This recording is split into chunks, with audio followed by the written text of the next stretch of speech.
মুন্সিগঞ্জের শ্রীনগর উপজেলার ভাগ্যকুল ইউনিয়নের বালাসোর চৌরাস্তা এলাকায় ফিলিস্তিনে ইসরায়েলি বাহিনীর গণহত্যা এবং ভারতে মুসলমানদের উপর নির্যাতনের প্রতিবাদে মানববন্ধন ও সমাবেশ অনুষ্ঠিত হয়েছে।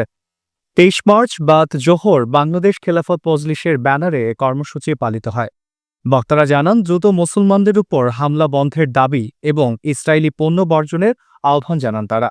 সমাবেশে বক্তব্য দেন বাংলাদেশ খেলাফত মজলিস শ্রীনগর শাখার উপদেষ্টা মাওলানা ইউনুস আলী কাশেমি, সভাপতি মুফতি মোহাম্মদ আলী বিক্রমপুরী, সেক্রেটারি মুফতি ইমরান হোসাইন সাদি, সহসভাপতি মাওলানা কারি নূরে আলম সিদ্দিকী সহ অন্যান্য নেতৃবৃন্দ। এছাড়াও যুবদল ও নারী অধিকার ফোরামের নেতারাও সংহতি প্রকাশ করেন। বক্তারা মুসলমানদের বিরুদ্ধে নিপীড়ন বন্ধে বিশ্ব মুসলিম উম্মাহকে ঐক্যবদ্ধ হওয়ার আহ্বান জানান।